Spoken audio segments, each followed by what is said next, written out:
All right. So yeah, we got a lot to talk about, guys. So I'm just let's just go ahead and start. And welcome back to Dropping the Hammer with Dan McFadin. I'm Dan McFadin, NASCAR writer at FrenchStretch.com and Speedsport.com. And I have a lot to talk about in the NASCAR world this week, way more than I thought I was going to be talking about on Sunday when Bubba Wallace won his second career NASCAR Cup Series race. Got a long list, and with me, almost as always, is Jon LaFollette. Say hi, John. Hi, John. And joining us to mark the occasion of Bubba Wallace's second career NASCAR Cup Series win is Phil Spain. I think he's now the richest guy on this podcast. By far. Debatable.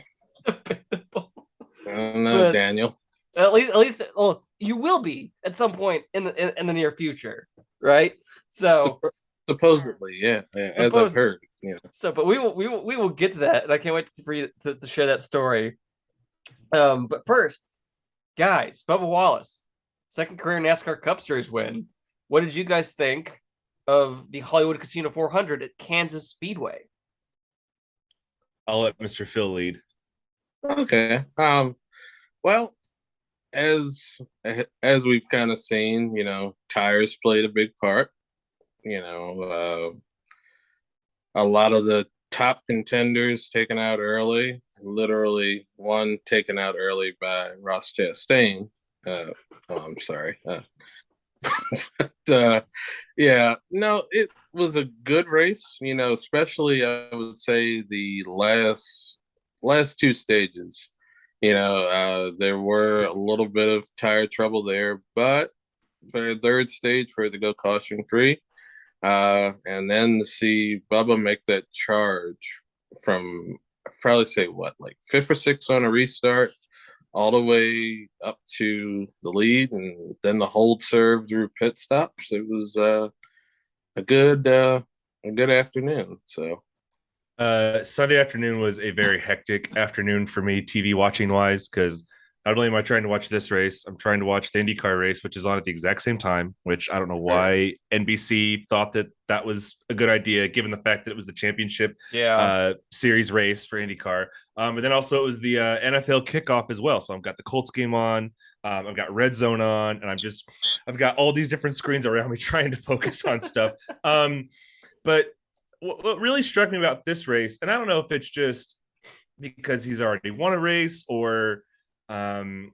because he's just running particularly well as of late, or if it's just things have calmed down with that team in the pit stop department. But it just felt like this was I guess I should say Bubba Wallace and his crew acted like they've been there before, and they acted like they expected this. Yeah, there was none of that they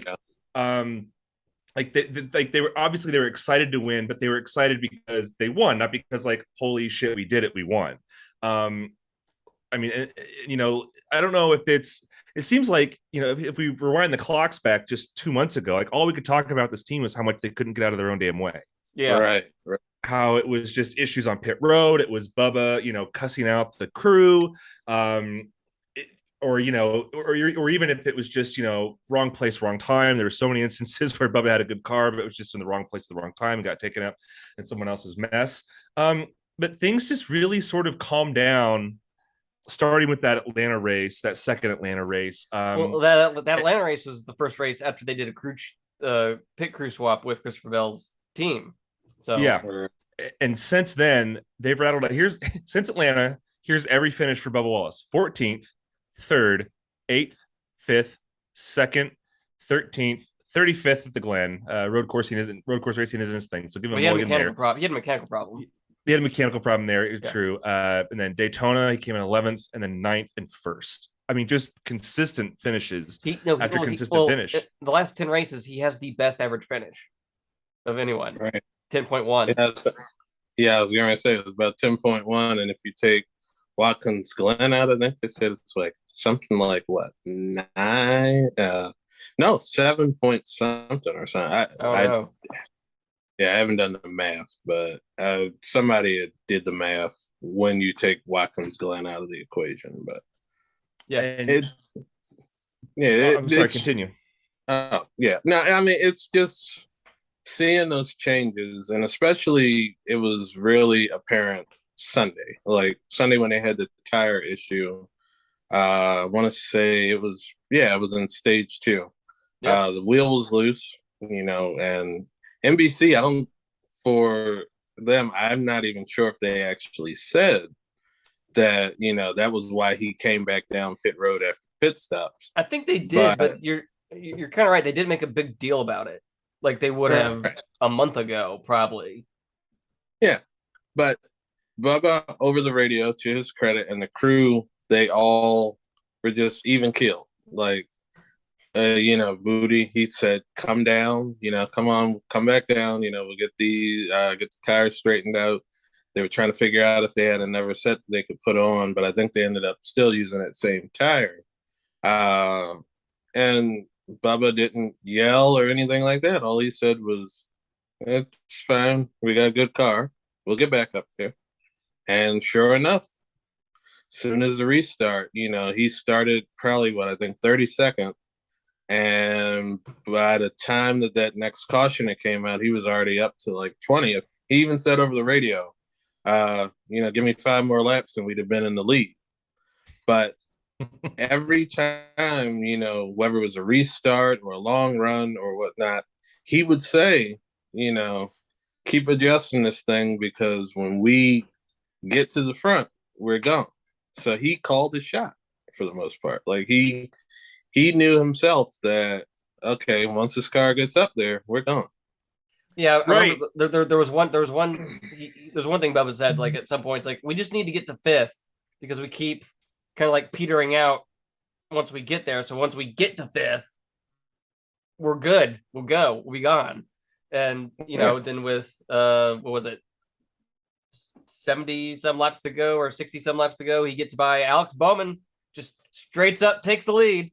Right. And I was DMing you and Daryl. Phil's like, I'm pretty sure like this is the first time that Bubba has taken the lead straight up under green on a non-super speedway race since Bristol back in 2018. Right. And from somebody, because the way I watched, I had like the TV up, but I had it on mute. I was listening to the radio, and I had the new end card thing for everybody, which that worked out well. I will say I'm not sure for every other driver or whatnot, but I know for at least for my driver, it worked out well. But uh, just seeing Bowman get like closer and closer and closer in the mirror, you're like, is he literally like, driving him down? And I don't even think Bowman had gotten into any form of traffic or anything yet, because it was just like they had the speed where he was able to catch him. I know Bowman got a little bit loose, but once Bubba got past him, it was just like, oh, okay, so he's on basically like on a rocket ship, and it was just incredible. I will say that was probably, other than maybe Michigan, one of the most complete races I've seen that team run. So I agree. And you mentioned his confidence over the radio. I mean, even when he got up to first place, I mean, they played radio from Bubba's crew late in the race, telling him the gap between him and Christopher Bell, first and second, and he just straight up said, "Don't tell me, I'm fine. I'm just cruising." Like he was confident in himself and confident enough in his equipment. And his ability to get around lap traffic was really good in this race. And like, it's not like he was like passing like just BJ McLeod and Cody Ware. Like he was like, he passed like Joey Logano and kept Joey Logano behind him, even after Logano had fresher tires. Like his car was rails. Exactly. Bubba was my pick to win this race. I mean, it was. Solely off he had front running speed in this race in the spring and Michigan. Like should have won Michigan. So it's like, yeah, I think if this seems like a kind of a lock. And he qualified sixth, and he ran in the top 10 all the day. Then he had the loose wheel, and no one made a big deal about it. And he just ran up there, took the lead. Then they did the pit cycle, and then Daniel Suarez eventually had to pit, even though he kind of tried to long pit a little bit, but it didn't work out. And then there was a scare, of about 10 laps. All right, oh no, his lead's starting to dwindle, and then Denny Hamlin's by him, and he starts getting closer and closer, but he could never get within more than a second. So, but then Bubba just kind of ran away with it. But we're now 2 races into the playoffs, guys, and there's been 2 non-playoff winners. Never happened before. What do you guys think about that? Oh, well, I'll start on that. I think honestly, it just shows how good the next gen is. Like, if you think about it, if this were last season, and I guess in a way, you can say that Richard Petty Motorsports last year, they needed what they got this year with GMS being an addition. But, they're running up front consistently. So it was just like you would have thought. And there were a few times earlier in the season that Eric ran up front where it looked like, oh, well, maybe he'll get a win and he'll be in the playoffs. And I mean, he still stayed around the cut line, where if he'd have won maybe at Daytona or, one of those leading up races, he, could have been into the playoffs. So it wasn't surprising to me that they won, but to do it when, you've got people with higher stakes, at the end of the day, those guys are running for the playoffs, guys like Hamlin or Bell, all of the people that have been finishing up front. But at the end of the day, you're still racing for a win. And that's just like with Bubba and them this week, like Bubba has said, they should have been a playoff team this year. If things had kind of, worked out a little bit better earlier in the year where they weren't having horrible finishes, that they could have been more consistent or maybe had a win earlier in the year, just like at Kansas won, where Kurt won. That could have been Bubba because Bubba was just as fast and maybe was even faster than Kurt was. But, it just goes to show that now with this new car, anybody that, has a decent shot and knows how to get around the track well is, gonna cause, a little bit of chaos when it comes to the playoffs. So I think it's interesting. I mean, Eric Jones certainly was a driver who could have made the playoffs. He's had 10 top 10s this year. He's run really well, given your typical expectations for that team. We just mentioned that Bubba's been running consistently here as of late. We have 18 winners, and two of them are not Martin Truex Jr. or Ryan Blaney. Yep. They could easily win a race, and then we're looking at 20 winners this season. And what's the race we got this week? I'm blanking. It's Bristol. So who knows what's going to happen there? I know they raced there earlier in the spring, but that was the dirt race. So who knows how this next gen car is going to race on the concrete configuration? But remember, John, a couple weeks ago in the podcast that's now lost to time because you can't save Twitter Spaces. We went through and made our predictions for the playoffs. Okay, guys who haven't won yet. Only one races in the playoffs, what that would look like. And so far we're kind of 2 for 2. So we still got Truex, we still got Blaney, we still got half of Stewart Haas Racing, Chris Buescher, Brad Keselowski, Ricky Stenhouse Jr., Michael McDowell. McDowell can win at Talladega, he could win the Roval. Stenhouse could win Talladega, Stenhouse could win Bristol. It's just there's so many possibilities right now.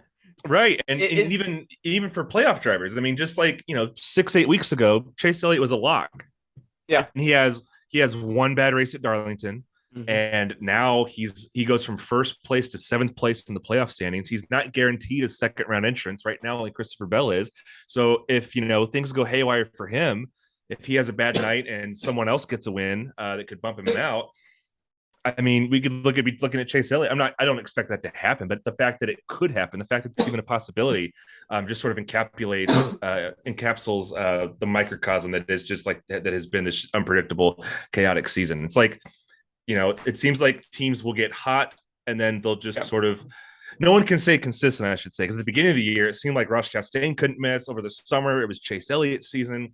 Now Bubba Wallace is kicking. That Bubba Wallace is kicking ass. And it's just really hard to know who's going to have what week in, week out. And like I said, this Bristol race is a whole other thing because we haven't seen these cars race on the concrete surface before, and it's an elimination race. So who knows how chaotic this could be?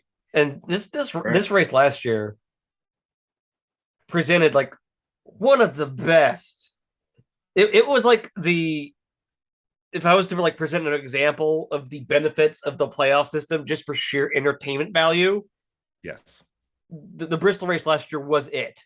It had the absolute best split screen situation going on for like the last 25 laps because you had the whole thing with Harvick and Elliott and Larson. Then you also had like Eric Almirola, I believe, like trying to get advanced into the next round. I think there was one other thing NBC highlighted during that, but I can't remember. But it was edge of your seat, like what's going to happen. Right. You got something, Phil? Oh no, I was just agreeing with you, but it always feels like you should always make like a short track a cutoff race because there's gonna be somebody out there that's gonna do, it's gonna do whatever it takes to win or to advance if they have to. Like if they tell you, oh, you need to get past, you need to get past Blaney because if you get past him, you're in, he's out. They're gonna race him hard. They're gonna, they're gonna do whatever it takes to try to get to that next level. And that person that's out, and I don't even want to say because I think both Harvick and Chase ended up advancing after that incident, but it still has that entertainment. But then it came back around at the second elimination race at the Roval, the next one. Yeah. So the race where Harvick heard the footsteps. Hadn't even touched. Just heard footsteps. I totally forgot. I forgot about that. I only remembered when Harvick got into Elliott. I had totally forgotten when Harvick just went off a bridge into turn one. I totally forgot about that. Yeah, just launched it. He's like, oh, well, I'm not going to turn here. Just going to park it. That was incredible. So, I mean, so Kansas, I thought it was a great race. It was up there also with the spring race, which were just extreme. I think this race was slightly more watchable than the spring one. But it was just it was never dull. It really wasn't. It was just extremely watchable. It's like, and just saying that about a mile and a half track is still weird to me. It's still, this is fun, guys. Like, can we get it's more not of the this? snoozer it used to be. Yeah, it's not the snoozer it used to be. I remember. I'm sorry, Phil. Continue. No. Go ahead. You're good. I was just gonna say it's so weird that because with the previous package, it seemed like everyone just couldn't wait to get away from these intermediate tracks, and it seems like this. Obviously, super speedway racing is always going to be super speedway racing to that degree, but these intermediate tracks have been the best races of the season. And who would have thought that there. When NASCAR left Kentucky behind, everyone said good riddance. But now, like maybe maybe I don't think that track was salvageable no matter the package. Personally, maybe. I mean, I don't know. I don't know. But like this could dovetail into the news that came out today, if you guys want to. Like, so the schedule's out. Yes. For 2023. The only major changes for the Cup Series are the thing we didn't get to talk about in the podcast last week. North Wilkesboro, baby. The track that wouldn't die is back with a vengeance. It will be the All-Star race next year. Months after Marcus Smith was adamant that we'll bring the All-Star race back to Texas. No, despite just universal disdain for that race this year. He was like, yeah, people just like to complain. It's like, no, Marcus, that was a bad race. But here we are after the racetrack revival at North Wilkesboro in August, which was headlined, at the end of the month with Dale Earnhardt Jr. in a late model race in a packed house, looking like a NASCAR race from 2005. Just crowd going crazy, and just a little over a week after that, bam, North Wilkesboro All-Star race. I'm one of those people who never thought this was ever going to happen. I don't know what you guys thought, but that this is happening is just completely wild. And also part of the announcement today is that the Truck Series will be having a points race there the day before. So there will be a race that counts for something in a championship within NASCAR at North Wilkesboro Speedway for the first time since 1996. And I believe this is automatically the biggest, most hyped All-Star race since One Hot Night in 1992. Tell me I'm wrong, gentlemen. I agree. I agree with everything you just said. It's an easy win. Like we talked about this around the time that NASCAR announced the Chicago Street Course. That was an easy win for NASCAR too, for a different reason. It's a big race in a major city downtown where you bring the race to the people. This is an easy win for different reasons, and the fact that it's a historic race. It's a historic racetrack. Excuse me. It's a popular racetrack, and watching that Dale Earnhardt Jr. race, you could see that facility still has that, how do I put this nicely, that vintage vibe to it. Like, it definitely still looks like a 1996 track. So I don't know if it has the facility. It's got that flavoring. It's got that right. Yes. So I don't know if I think that having this track be an all-star race venue, a non-points paying venue, is great. And I think also it could serve as a good test model for making a Cup Series race there official, or maybe exploring the idea of doing this at other tracks, other historic tracks that they used to race at, and coming back to. So like I said, long story short, easy win. If you're NASCAR, you always pull the trigger on this 10 times out of 10. It's a great story all the way around. The fans are going to love it. The drivers are going to love it. It's going to get huge ratings. I bet it's going to probably be one of the most watched all-star races of recent memory. You just do it.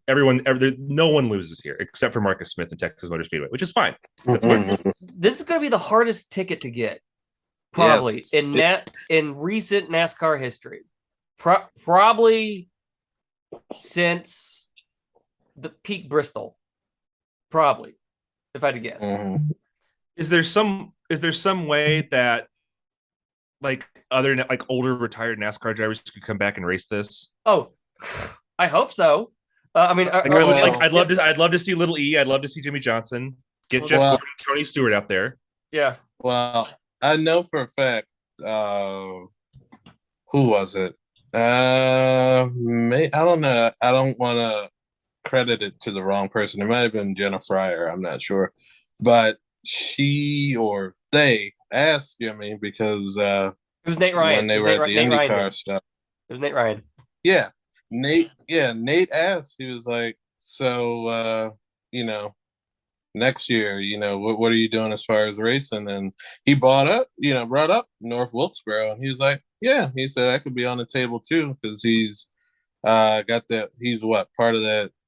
Still within the 10 years. He 10-year eligibility. He last won the All-Star race in 2013, and next year will be 10 years. So he's still eligible to be in the All-Star race. Yeah. So that could be a possibility. I was saying that maybe they could, you know, do like something pre-race with at least all of the people, all of the drivers that that are still here that want to race at North Wilkesboro. Like Jeff Gordon. I think Rusty won there as well. Or just any of the older drivers. So like I say, make that as much as they want Darlington to be the throwback weekend. This is a real throwback weekend. Yeah. Oh, I'm sure the weekend will be chock full of ceremonies and stuff like that. Dale Jr. has already said he probably won't be in the All-Star race, but if they do like a late model support race, he'd gladly be in that. But yeah, please brush the cobwebs off Tony Stewart. I know Mark Martin's like 70 or something like that, but he'll still go on a lap now. Get Kenny Schrader out there, guys that really want to be there, that actually want to drive, or even like more recent like TV guys that have made the switch, like Boyer or Jamie McMurray. Like I think that'd be fun to see them too. Like I just the more the merrier. And if you're NASCAR, don't even make a cap on people who could be in it. Like if you've got a bunch of older drivers that want to come in, like change the rules, throw the rule book out. Like, it's an all-star race. It's for the fans. If the drivers want to do it. Format wise, there should not be stages in this race. No, this I think it was Harvick who tweeted no stages, 200 laps, 3 sets of tires. Let's go. It's like yes, yes, and and he wanted 1,000 horsepower too. He was like, and we need 1,000 horsepower. It's like, okay, you might get 2 out of 3 of these things, but you're not getting 1,000 horsepower. But that's where they draw the line. This race should not resemble every other race on the schedule. Right. I agree. Going to a track like this track should exist as if it's 1996, like in every shape or form. So like 200 laps, just go, just. That's what I bring back the McDonald's Batman Forever car. There we go. That's one. Let's do it. I'm all in. Is that Michael Waltrip coming out in the Star Trek First Contact number 21 Sicko car? Okay. All right. Hold on. No. He switched to the GoldenEye car. Oh my I didn't know that car existed until maybe a year ago. I was like, what? There was a GoldenEye car? Yes. Oh my goodness. But as you were saying, about getting like all of the older drivers out, I remember, and there's a race on YouTube. Like I want to say this has to be either probably 1991 or 92. It might have been around the same time as One Hot Night. But they had a support race, which was all old timers. Yes, but they weren't. The tri-oval at Charlotte. On the what's that called? Like the I guess Bandolero track. Right in the center. Yeah. So they could. I mean, granted, you don't want to go out there and have an incident like they had maybe about close to 15 years ago, when I think Larry Pearson got hurt in a race at Bristol with old timers. But because that's what everybody, when I brought up that idea, I was like, maybe they can do a little support race with all of the old school drivers or something. And they were like, well, I don't think NASCAR wants, one of their legends or something getting hurt in a race that doesn't mean anything. Right. Yeah. That legend, as far as everything I'm aware of, that Legends race is not remembered fondly. Like it's a thing that's lived in infamy. It's like, we should never do that again. But and it's just like I'm sure they'll find something, whether it's something where they're able to get out there and maybe cars that are heavily governed or something. You don't want them to feel like they can't pass or anything like that. But they'll find something for them. Whether it's racing go-karts around the infield or something like that, they'll find something for them to do. So it's just the one thing that amazes me. It's like, okay, so my home track, the track I first went to a cup race at was Texas Motor Speedway in 1997. So I only got to go to my first NASCAR race in 1997 because Bruton Smith and the guy who owned New Hampshire Motor Speedway at the time bought 50-50 shares or whatever of North Wilkesboro Speedway. And they each took a date and took it to respective tracks. And so all these years later, it's bittersweet that Texas Motor Speedway has now lost an event to North Wilkesboro Speedway. Time works in weird ways, guys. Yeah, now we just need that guy that had the lawsuit for what Rockingham and oh yeah, and what was that, and whatever track got affected by that, Rockingham and was it Darlington? No, I can't recall. I don't remember. I'm vaguely aware of what you're talking about. A guy sued in order to get a second date for Texas. I believe he was like an SMI investor or something like that, and he wound up being successful. So, but now here we are. The track that was born in that almost killed North Wilkesboro is now like on one leg now, with North Wilkesboro coming out of like its arms stuck out of the grave, and it's pulling itself out, and it's coming back for revenge. Slowly but surely.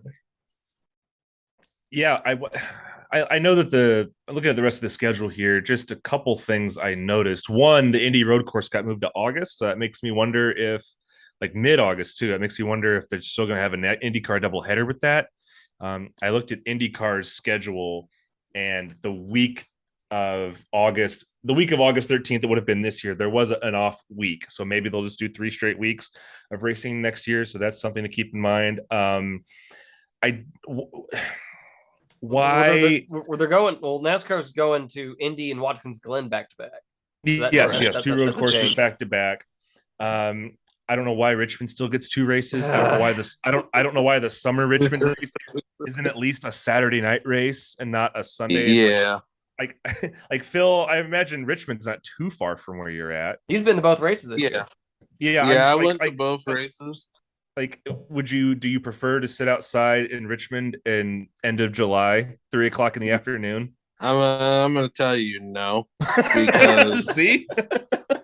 Surprise! I was baking, sitting at like right before like pre-race. I was like, we were literally waiting for cloud cover. We were like, this is unbearable. And then, as you saw towards the end of the race, it was like, oh well, we're gonna give you cloud cover, but it also is gonna look like it's gonna rain.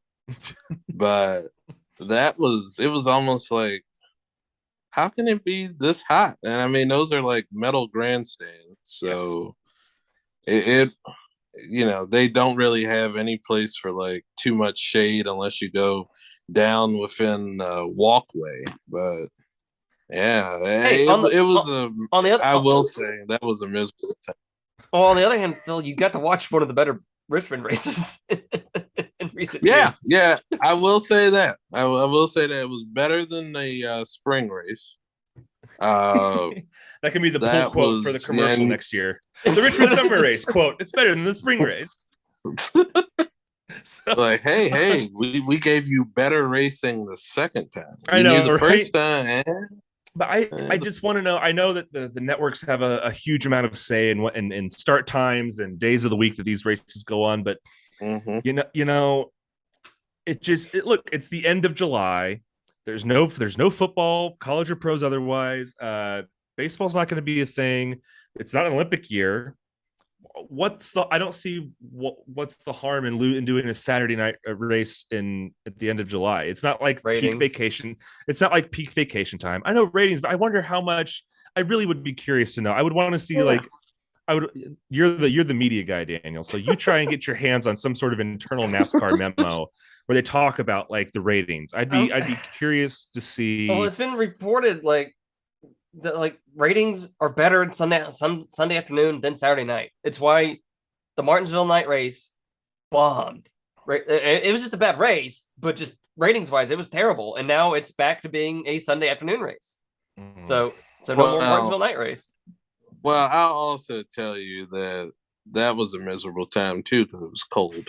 Like that, Yeah. I've never been that cold at a racetrack before. Like I was layered up because it felt, and you could see on the track how bad it was. I guess because they couldn't really lay rubber and everything. It was just like they were just riding around. It literally looked like you were at a slot car track, and all of the cars stayed in line unless somebody blew a tire.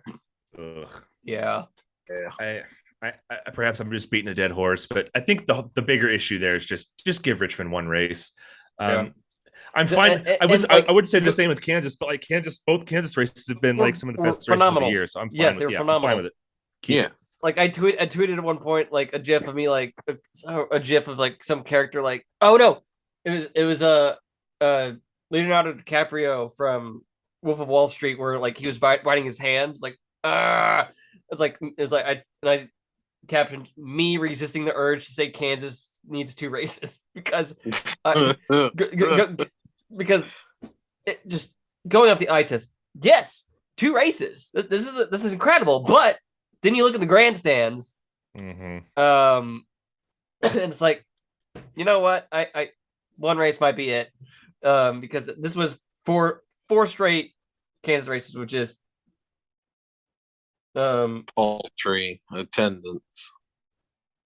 Yeah, it didn't look particularly strong attendance wise, which stinks because especially given how good the spring race was, you think there might be a bit more hype and a bit more interest at least. But then again, this was week 1 of the NFL. and the NFL is just king of this country, and especially right now in Kansas City with the Chiefs. I mean, that they're just an unstoppable juggernaut, I'm sure, out there. So was this the Chiefs open at home or no? They opened in Arizona. They were on the road, but still, like it's that's just it's just a really hard sell regardless. I remember when the Brickyard was opening weekend, and even when the Colts would always have a away game those 2 seasons, the Brickyard was an opening weekend for football, and like the race just still felt like the second thing in town that week, even when the Colts weren't playing here. Like that's just how big the NFL is, and that's just something NASCAR can't beat. Right. And like, I mean, I'm pretty sure we talked about this in the spring after I went and covered Kansas, because that track, the facilities wise, it's still just a relic of the early 2000s. It's just stuck. That the facilities there are what they did the bare minimum when they built that track. They haven't done anything to improve it. They built it when you could do the bare minimum and people were just showing up in droves. It's like you didn't have to do anything extra. And it's just, there's nothing to do in the infield. There's nothing. You can, they have Autograph Alley or whatever, and you can stand there and watch inspection, and there's cornhole. And that's it. Well, the video boards are like very the video boards are just like these rinky distinct small video boards on the scoring pipeline, and it's just it's the track that NASCAR forgot.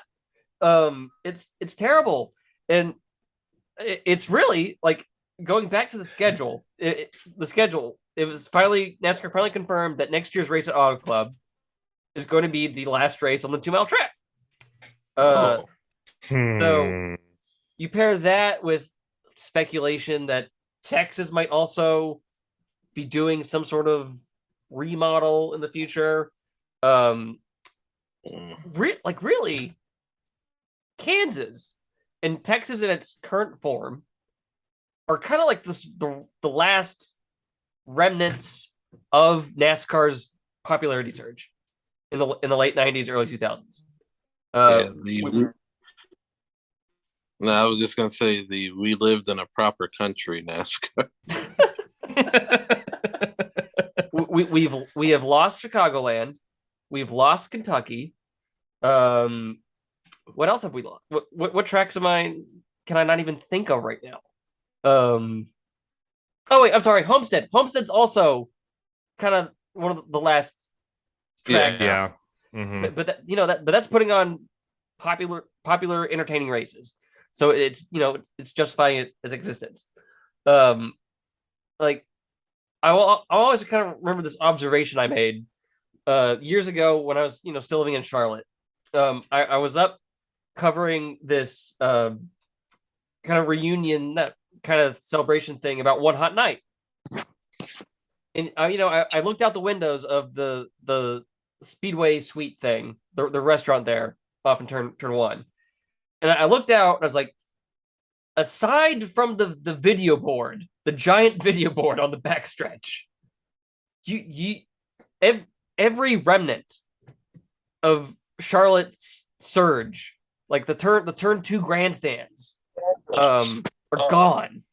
Mm-hmm. It's just not there. So aside from the video board, you could be looking at like the same track that it was in 1982. So yeah, we've lost Chicagoland. Auto Club is about to get reconfigured into short track. Kentucky. What track am I forgetting? I'm not sure. I think you're hitting everything. Oh, yeah. Because it feels like I'm forgetting one. Anyway, but it just feels like everything all signs of the surge of the 90s, 20s has just slowly been retracted. And now we're going back to North Wilkesboro. This feels like all signs of like the same thing. I don't know. I think I remember. I think I just remembered a track that you forgot. Vegas. Okay, yeah, all right. Vegas. It still has 2 dates. Yeah, it still has 2 dates. Racing there, it just depends. It's just that track more than anything seems to be such a race by race scenario. It really just depends. But we're not on the Indy Oval, which that's a sign. Fine with it. I'm fine with it, and I will square up and throw hands with anyone that wants to say they should go back to the Oval. Well, Ben Kennedy said today on Sirius XM Radio. He basically said it's a matter of when, not if, we'll go back to the Oval. He said we will be back on the Oval at some point. So right, and I know Bob Pockris said that there is a possibility where it could alternate, between oval, road course, So. Yeah, I think I would be willing to see how the new car does. The Pocono race does not necessarily give me good hope because Pocono is the best equivalent to Indy. I know Pocono is different in many ways from Indy, but still, it's a wide open, flat, low banking track. And it just, we'll see. If you're going to put in NASCARs on that track, you've got to give them more horsepower. They can't be going around with just 750 horsepower, 550 horsepower. Those things 670 horsepower. or I mean, even then, those tracks are way too big and way too flat. They feel so sluggish, especially considering the speedway here in Indy. Like Indy cars do 240 on that thing, and then here at Indy they'll top out on the Oval. They'll top out at 185. Right. It's not like it's night and day. So yeah, the road course for now, I'm okay with it being there. So, I just looked at the rest of the schedule. There's nothing I don't really have thoughts on much of the rest of it. The truck series is going to the Milwaukee Mile for the first time since 2009. Yes, and I wish IndyCar would go back there too. I really do. Yeah. And, a lot of people were asking why not, add Iowa. But like I say, NASCAR, they basically had to pay to rent the place, I believe. I think NASCAR owns Iowa. I thought NASCAR owned Iowa. I think Penske owns Iowa now. I think Penske bought it, or he's looking to acquire it. I thought he was. At some point, I think he was looking to acquire Penske, but I don't think he does have it. I think you're right that he doesn't have it. But I knew that was at least a rumor or something that I read. But right. Talk amongst yourselves, and I'll get to the bottom of this. Okay. But to kind of bounce off of something that he was saying about, the Indy road course and everything, I will say those 2 races that we've had the last because we've done it the last 2 years now for the road course. Yes. They have had more excitement than maybe probably I'd say like the last 3 or 4 races on the oval. Well, outside of the Casey Kane win with the Right. multiple restarts there at the end, yeah, pretty much. Yeah, with Jimmy trying to take the lead while his engine was blowing. Like, I was owned by but I was owned by Iowa Speedway, a subsidiary of NASCAR. So yeah, it's a NASCAR track. But I do remember Penske was considering purchasing it from them. Just that way he could at least, if nothing else, he could just make it a permanent track for IndyCar, because IndyCar didn't race in Iowa for I think in 2021 they didn't race there. So yeah, I don't necessarily have anything else left to say on the schedule. All right. Definitely we'll be trying to get to that Chicago street race. That's going to be a lot of fun. Yeah. So you've already bought your Daytona 500 ticket, correct, John? Yes. I will finally get to go now that I'm out of law school. I can finally make long-term plans. Awesome. So my mom, my girlfriend, my mom and dad, and I have family that lives in Florida as well. So 4 of us and 4 of them, so 8 of us are going to Daytona next year. So make sure you build in an extra day after Sunday just in case it rains. Yes. I'll be planning to fly down there Friday night and fly back Tuesday morning. So I will definitely, even if the race still gets in on Sunday. I mean, when Michael McDowell won, he won it at 1:30 in the morning. So yeah, at least have a day to sleep. At least if that happens, at least Monday will be a day to sleep in. So yeah, definitely looking forward to that. That's going to be a hell of a good time. All right, so the news, the main news that kind of, like I said at the start, I thought we were going to mostly be talking about Bubba Wallace, and then it kind of got swamped by the news that came out in a few days after it. It's finally official. Kyle Busch will be racing for Richard Childress Racing in 2023, driving the number 8 Chevrolet. This had been reported a week before by The Athletic, but they finally made it official. What did you guys think about the announcement that Kyle Busch and Richard Childress made yesterday at the NASCAR Hall of Fame? You first, Phil. Well, I guess after, it kind of got to be public knowledge, Saturday afternoon, it was just like, oh, well, I'm glad you finally admitted it, because everybody kind of figured it out already that was like, I'm glad you finally admitted you have a problem. Yeah.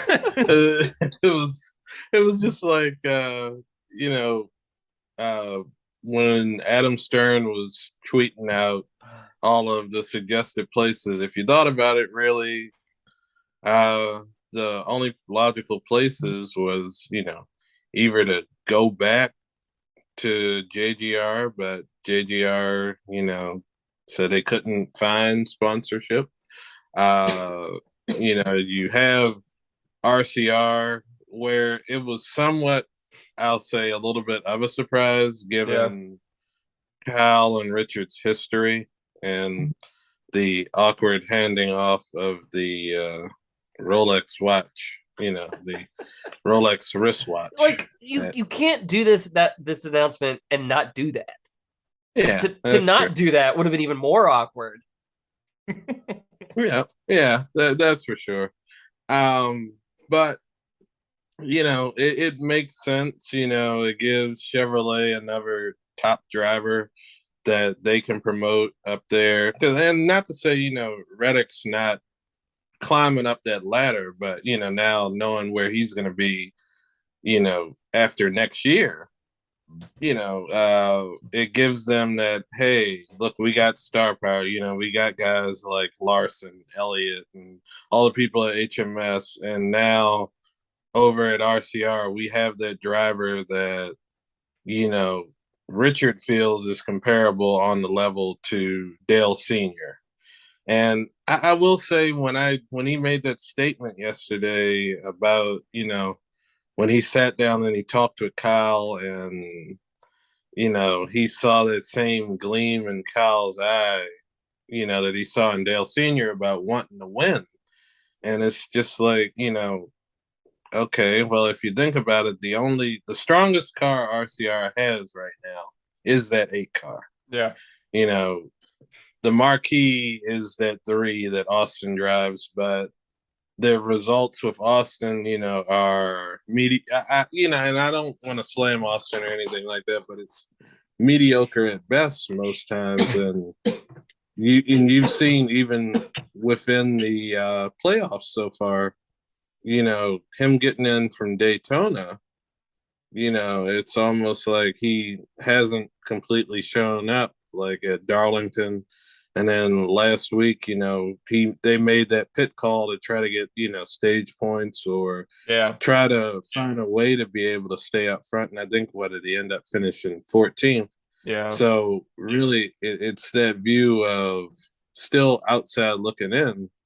And, and I mean, granted, yeah, Tyler had his issue last week, at Kansas with hitting the wall.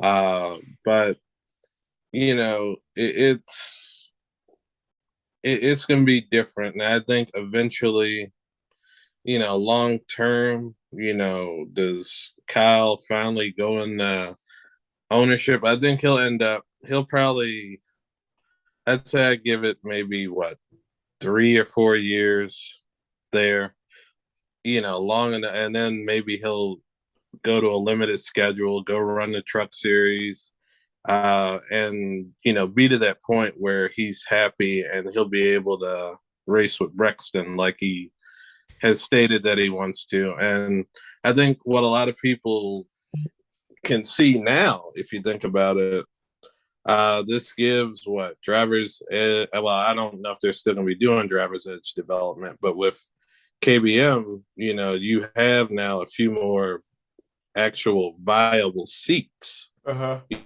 for development drivers.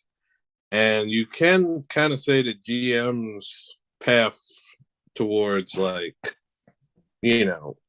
future of people in their cars, kind of got a little bit easier. Whereas with JGR, it was no room at the end, or, they would go and sign a marquee free agent and kind of stifle stuff down. But kind of circling back to everything, I think it'll be a good relationship. There'll be those weeks in the beginning where you're going to wonder, how does Kyle feel about this if they're not running, top 5, top 10 the entire race.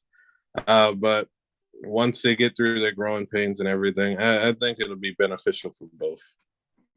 If you're RCR, you absolutely do this, right? He's the biggest free agent. Yeah. I know you're not necessarily getting the Kyle Busch that he once was. As we've said before, he's a Chase Briscoe, Tyler Reddick incident away from not having a win this year. He was only won one race last year. I think the year before that he won 1 or 2 races. It seems like he's only won 4 since he won his second title in 2019. Like he won Homestead to win the title, and he had a huge winless streak going into that race.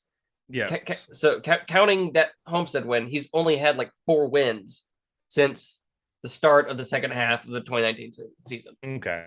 And look, he's still Kyle Busch. He's still running well. He's still a threat to win a lot of races.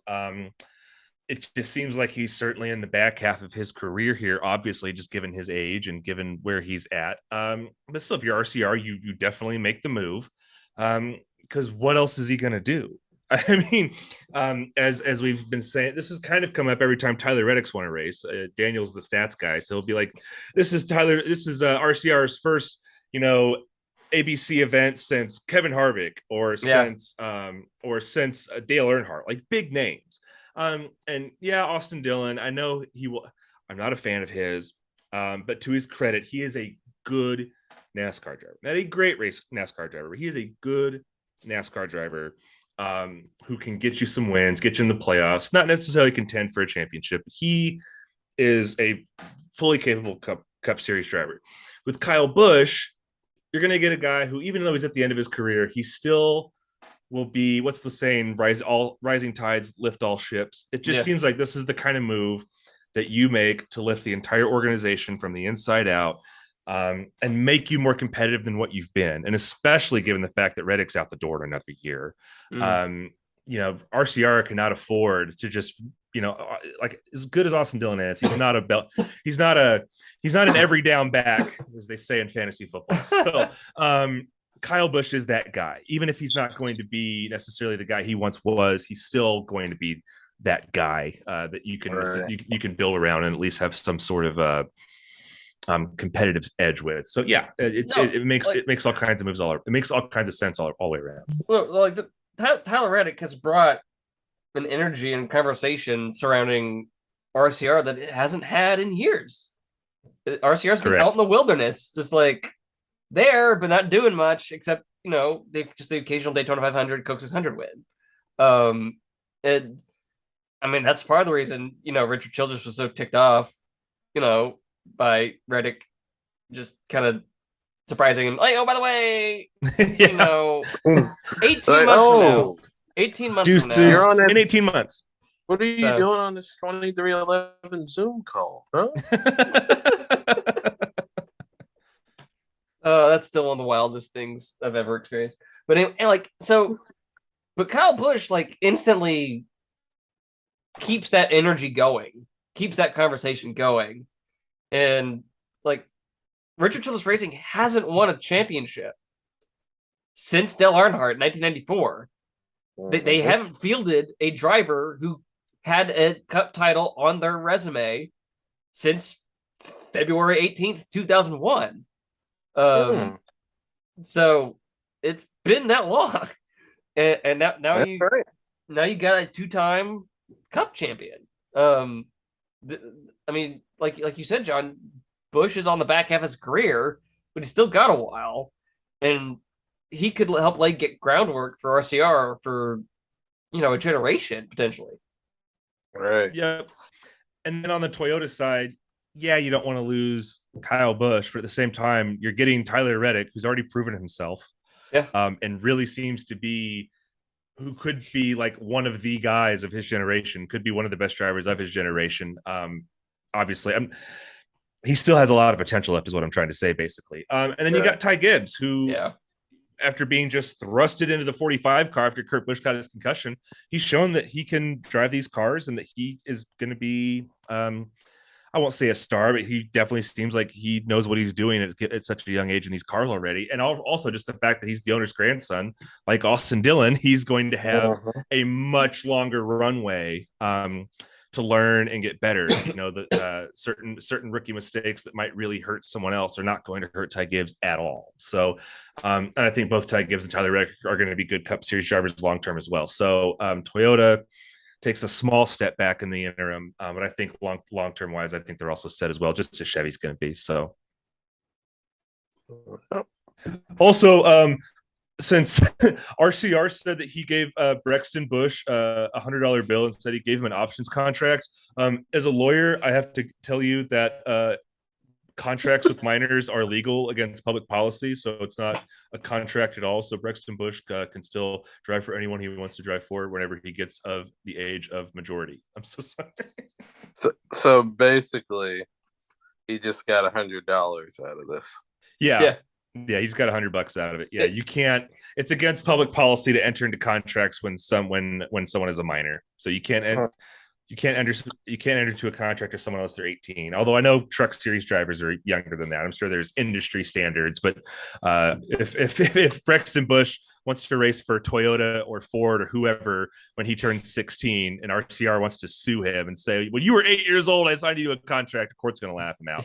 I assume it's all just a fun story. And I'm sure Mitchell just knows that. But just for the listeners, that's not a binding contract at all. It's just a cute thing to give a kid $100. So this begs the question, guys. This begs the question, guys. If you're Brexton Busch, what do you spend that $100 on? You're 8 years old. What do you do? All the bags of Sour Patch watermelon candies that you can find. There we go. Yeah. That, maybe some baseball cards.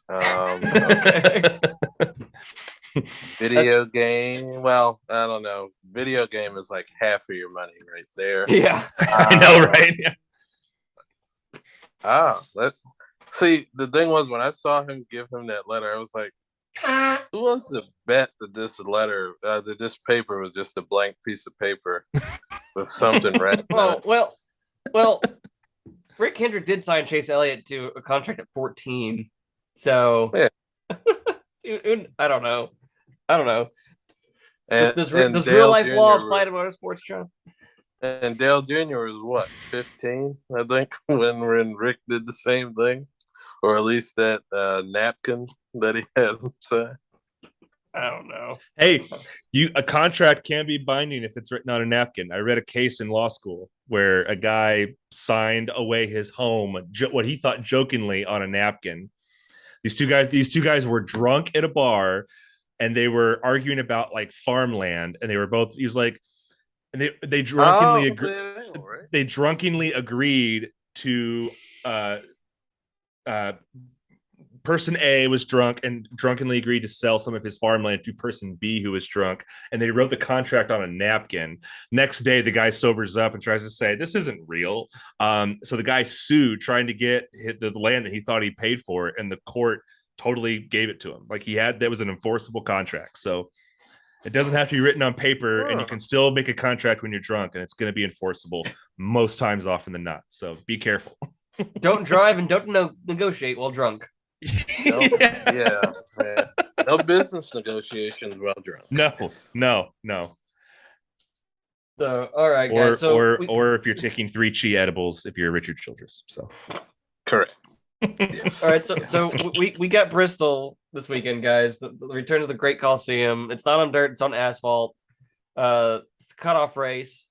Looking at the playoff grid, this could potentially be a barn burner, because from 10th place on the playoff grid to 15th, 10th place is Daniel Suarez. He's +6 above the cut line. Chase Briscoe's 15th. He's -9. So that's 6 spots alone that are seemingly in play, and that's before someone wins and advances. Those 6 are Suarez, Reddick, Cindric, Kyle Busch, Austin Dillon, and Chase Briscoe. Kevin Harvick is 16th. He has to win to advance. What are your predictions for Bristol? Who wins and who advances? Phil, it's all you. Oh, well, let's see. If I had to pick out of all of them, like the people that need to really win in the situation, I'd probably say Harvick. Mostly because Harvick's done it before at Bristol. Yep. Dover, he did it at Dover. If you take, and if you take, and I guess if you take last year's result out of the equation, I don't think he's afraid to race hard at that track. And especially with Harvick, especially when people, I don't want to say doubt him, but I guess, in a way, doubt him for, getting through to trying to get into the playoffs or trying to advance. That's when he has his best races, where it's like his back is to the wall. He'll do what it takes to get up there and try to win. And I would think if it comes, like I said earlier, if it comes down to it, if he has to move somebody out of the way to win that race, so be it.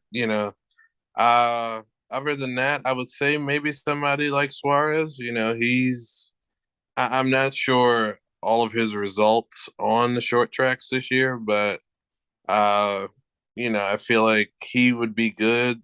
A good, I guess, second place choice. The one that I do fear, I guess, the most in this situation, or feel like it's really over before it starts in a way, almost feels like with Briscoe. Because if you think about it, since his win and maybe a few races, here and there over the spring and summer stretch. The Coke 600, he had a shot there at the win. Yeah. And I was there for that to, see him just basically send it in there the way he did. But, he's kind of somewhat to me. It's like it's the results have fallen off a cliff. I don't know if it's kind of getting used to the car or realizing that they don't have as much information as they think they do. It just feels like he's struggled, and it's in a way where it's like it almost felt like an Austin Dillon situation. Whereas earlier this year, I would have said, "Oh, yeah, he's a lock to make it," to the at least to the round of 8. But I haven't seen anything, other than getting up there at Daytona and somewhat kind of challenging until he got wrecked or until that wreck happened. It's just been kind of a disappointment in a way. Mm-hmm. John, you mentioned Kevin Harvick. Without looking, if either of you have already looked before, that's fine. But without looking, what is Kevin Harvick's worst Bristol finish in the last 3 Bristol races going back to 2020?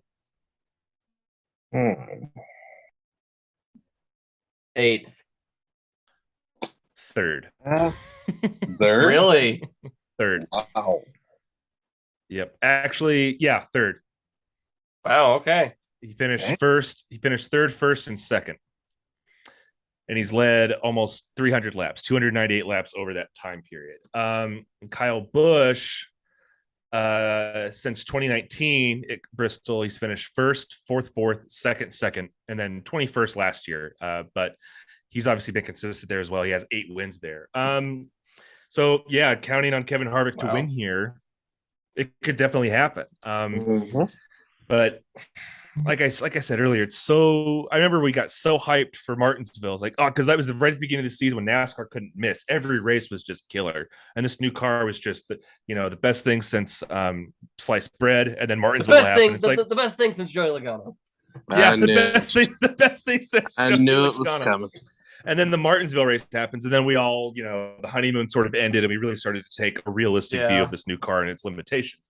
The dirt race was fun, but that was the dirt race. Like I said, we're on concrete now. So I really hope that the reality and the results meet the expectations, because I want this to be a great race.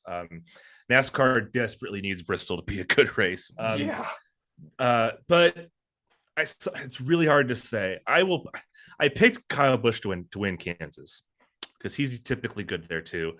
I wonder if, now that this monkey's off his back, he knows where he's going to be next year. He's just playing with house money now. Right. He's got nothing left to lose. I wonder if Kyle Busch always sort of drives with house money in a way. Not to say he's reckless, not to say he's reckless or careless. But I'm going to pick Kyle Busch to win this race. And man, just because of how strong he's been here in the past, and just given the fact that, like I said, he's got nothing else to lose. If he gets eliminated, he's going to beat Richard Childress next year anyway. So, but if he wins, then that's just more icing on the cake for him. So I'll pick Kyle Busch and hear all the boos from the Bristol faithful. All right. Well, you gave me solid arguments to want to pick Harvick, but I'm going to commit to Ryan Blaney. I think Blaney has had some really good runs at Bristol, but just hasn't been able to get to the end. He usually gets caught up in some wreck or something. So I'm going to pick Ryan Blaney to get his first win of the year at Bristol and advance, joining Christopher Bell in the second round. And my four drivers who won't advance are Harvick, Austin Cindric,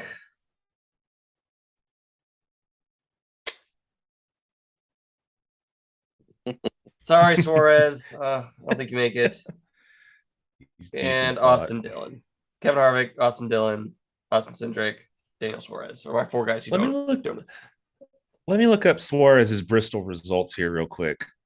Oof, they are not good. They are not good at all. Yeah, that's what I figured. The best finish for Suarez at Bristol, he came in 12th twice back when he was driving for Joe Gibbs. It's been that long.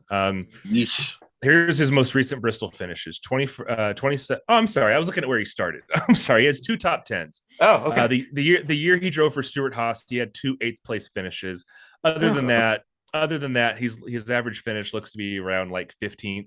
Yeah. His last 4 finishes, he did 22nd, 26th, 12th, 18th. But 3 of those were in Gaunt Brothers cars. So take that for what it's worth. I picked Suarez out, and that really, I mean, I'm wearing the Tootsie Lounge hat, so that he's my homie. So it pains me to say it. I picked Kyle Busch to win, and he's on the outside looking in, so someone's got to get bumped out. I don't think Harvick makes it. Obviously, he said he has to win. I don't think he's going to win. Right. Briscoe, I think Briscoe gets out. I think Austin Dillon gets out. And yeah, I think Suarez is the other one. As much as it pains me to say it, so I'll take Harvick, Briscoe, Dillon, and Suarez as the first 4 out. All right.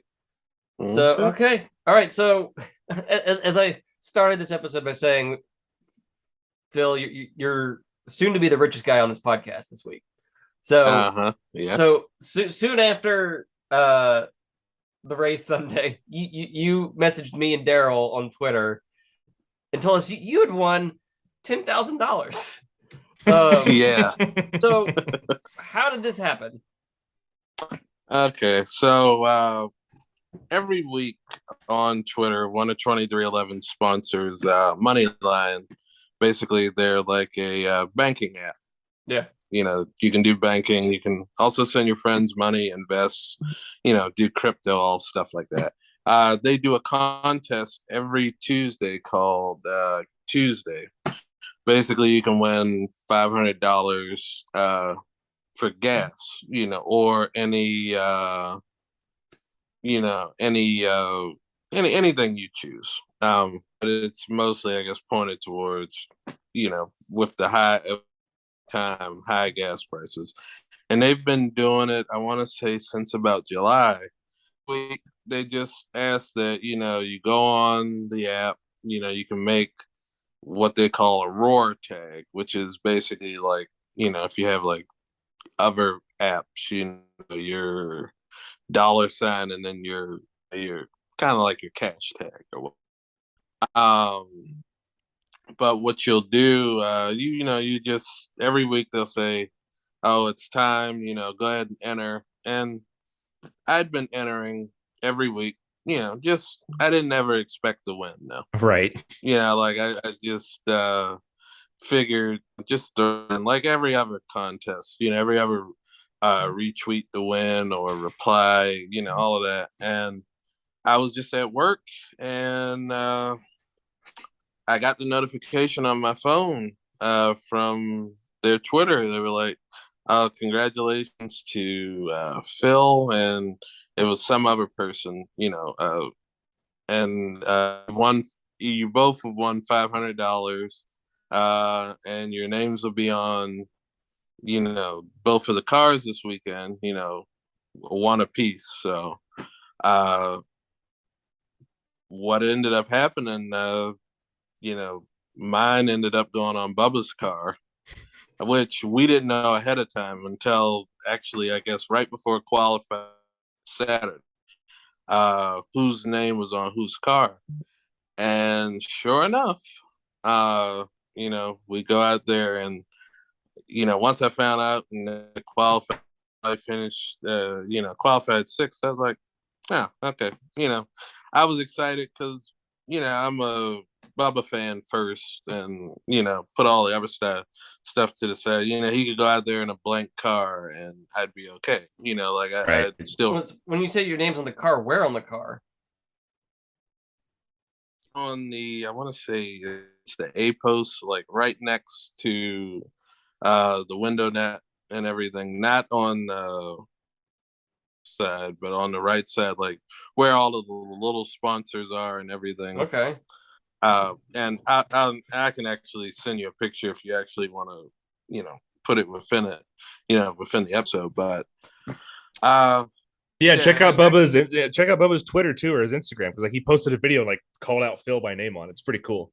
Yeah, And so what ended up happening, I'm sitting there, I'm watching a race, and and I'm sure, as you know, Daniel, most Sundays I'm like transcribing the radio, playing, Yeah. and when he took the lead, like I stopped all of that. Like my my girlfriend, she had Snapchatted me, she had texted me, she was like, "Are you all right?" Like, yeah, I'm good. I'm just kind of processing right now. And so took the lead. I was like, yeah, this isn't, and it was like I didn't that he could do it, but I was like, this isn't gonna hold. There's gonna be another caution, or something's gonna get screwy with the pit stops, or something that would normally happen in a situation where you thought that where you were in a contest or something, where you thought that that would get messed up. And I just know after the last pit stop, when he got out there and he still had an advantage on Bell, I was just like, oh, okay, this is getting real now. Like, we're getting close. I was like, I'm not. And I turned the sound down on the TV because I didn't want to I didn't want to hear like them saying, "Oh, Bell is catching him," or "Hamlin's catching him," and yeah, and it's crazy because I did a Zoom with Bubba yesterday. Um, just over there talking, and I told him, I was like, I kept telling myself, 20 to go, I was like, I'm not gonna believe this till 10 to go, and then I get to 10 to go, I'm like, okay, I'm not fully gonna believe this till the white flag comes out, because at least if the white flag comes out, the race is over once we get there.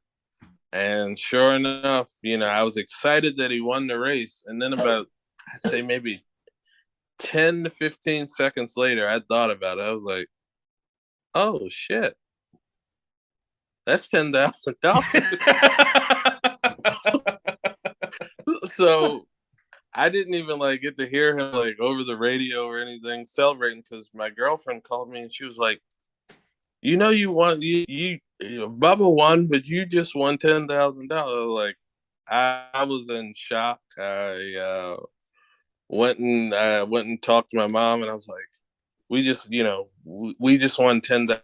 I was like, this is incredible. I had her turn on USA and everything, and she was looking at it and celebrating. It was just a whirlwind of time, and then Moneyline had tagged me on Twitter and congratulated me, and it was an insane night, because I'll tell you, I know my phone battery went from like about 45% all the way to percent probably within an hour's time, just from everybody like texting or DMing me about it. And it was crazy. And yeah, so that's about the story of how that Sunday went. So congratulations, man. Since your name is on the car, and since he won, is your name going to be on the race winning diecast? That's what I've been trying to find out, and I honestly don't know who to ask in that situation. I've been trying to figure out. I know I'll have to see, I guess, whenever they do the what are those photos, like the reference photos. Yeah, I guess I'll know then once they do that. But I know when I won that $500, they did have mine like a basically an agreement, saying, I guess if anything were to happen, or I guess I don't want to say like, I guess I gave my rights away to anything, but right. like I guess that was their way of saying, oh, if this gets made into anything, you've kind of signed off on this already. So right, yeah, just a yes. standard thing. Yeah, so if he wins and they make a diecast that includes any sort of name, you promise not to try and get any sort of profit off that. Right, and the funny thing is, that's been like the most asked, but it hasn't been what are you gonna do with the money? Is your name gonna be on the docket? And I was like, I don't know yet, guys. But Well- and the other funny one is when they're like, "Oh, can I get your autograph when I see you next?" I'm like, "Trust me, I think you want Bubba's more than you want mine." But Well, I should try and get. I'm going to get that die cast. And I will definitely try and get Bubba's autograph on it and your autograph on it. I think that'd definitely be cool to have. that's fine. That would definitely be cool to have. So Yeah, I I know- ordered mine too. So I know from Dale Jr.'s final season, his last Talladega race, when he had Mountain Dew in the car, he had a bunch of fans' names on the car. My name's on that car. yeah, mine is. Oh, it is. oh, Okay. cool. And that's one of my, bucket list diecasts to get is that car because my name's on it. So Well, we'll have to find that for you. Though. they're not cheap, unfortunately. Wait, is that the one where it was like? Well, no, that was the last season. So that wasn't that one that was like all beat up No, with the with the door number all screwed up. no, that was a Bristol race from Uh, years before that. No, this is '07, the final Talladega race he ran in Cup, Mountain Dew with the car. Didn't wreck, Yeah. finished second, third. I think Keselowski won. So Was it 2014? Was that his final season? no, 2017. 2017. The 2017 Talladega diecast. How much? Like when you do find it, how much does it go for? Not it's not a cheap 124 diecast. For sure. And they're like Yeah. anything Dale Jr. related. yeah.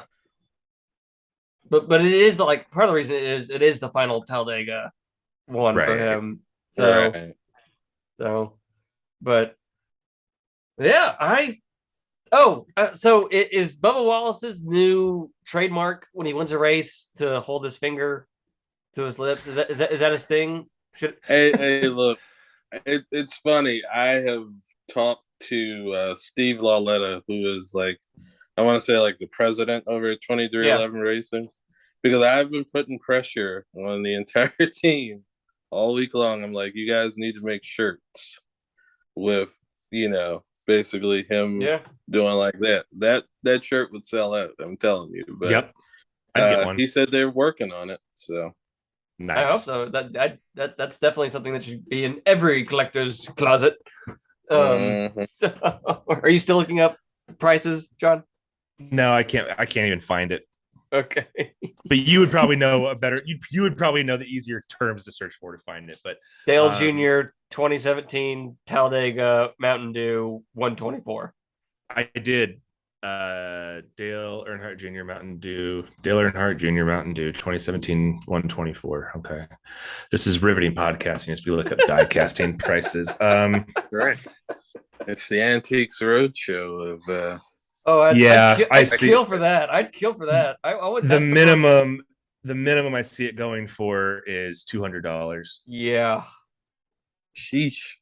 That's the You're minimum. better off. Look, I'm gonna tell you though, Daniel. Next time you are in like Mooresville, around that area, like if you ever get there, like near, just outside of Charlotte, I lived there for 4 years. Oh, well, there you go. Well, if you ever go back, if you ever there visiting, go to, I think it's the Mooresville Thrift. There's a guy, I think it's booth 34. Either way, he has every diecast known to man there. Okay. Like literally they have like 120, well, not 124s, but come on. 164s. You can get like ones from like 90, I will say like the late 90s, some obscure ones. Like I found a Dale Jr. number 31 Sickens, like whatever that brand was, like whenever he was making his first This one, Busch series starts. This one. Yeah, and then there's also I got that one, and then there's like a white one as well that they have too. I like how Daniel just stood up and said, "Oh, you mean this exact one?" You mean this one? Yeah, yeah. Like he'll have like some of the most obscure stuff there, and it's only like $1 or $2. And if you go within the booth, because it's like all of the 124s are in there, he has like all of the new stuff on the left side. But when you like look around, they have stuff from probably the early 2000s all the way till present. So I was just finding stuff in there, like, and if you go in like any random booth, somebody will have NASCAR stuff in there, just because it's, our country. And you'll get like, I found a NASCAR 2000s Jeff Gordon car that he ran at Daytona. The year that I think he blew his engine. I found that for like $10, just sitting there, brand new in the box, never had been taken out. Guy was just getting rid of it for $10. Nice. So, all right. Well, we've clearly run out of stuff to talk about if we're just talking about our finds at the thrift store. So that will do it for this episode of Dropping the Hammer.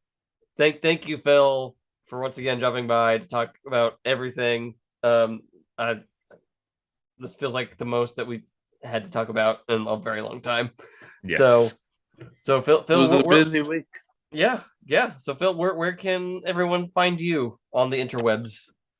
Well, you can find me on Twitter at Phil in Espanol, basically PhilenEspanol. Either way, just sound it out, you'll figure it out. Or just look up Phil Spain and you'll find me. I also write for a website called Pitbox Press. We're basically like a small group of NASCAR fans, starting kind of the path to trying to get credentialed, with the media now. I know one of my friends just got accepted for credentials for the Roval, so that'll be a good boon for the site. And I'll have stuff to share on social media this weekend about what happened with Moneyline, but and I can't wait to share that with everybody. So it's going to be exciting. All right, man. Well, thank you, John. Where can everyone find you? I'm at Jon LaFollette, JonLawFilet. I do not give legal advice online. You have to listen to the podcast to get that. This is exclusive content. Right. It's exclusive content, and if you're listening to this, you now owe me $500.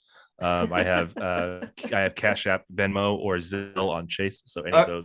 Surely there are people out there doing legal services via Patreon or something like that. I'm sure. I'm sure they are. So, all right. Well, I'm Dale McFadden. Please like and subscribe the podcast on your preferred platforms. Subscribe on YouTube at youtube.com/Dale McFadden and follow me on Twitter at twitter.com/Dale McFadden. And please read my weekly column at FrenchChurch.com. I wrote this week both on Bubba Wallace's win and also on Kyle Busch finally announcing where he's going to race in 2023. So I'm Dale McFadden. Thank you for listening to Drop the Hammer. See you back here next week. And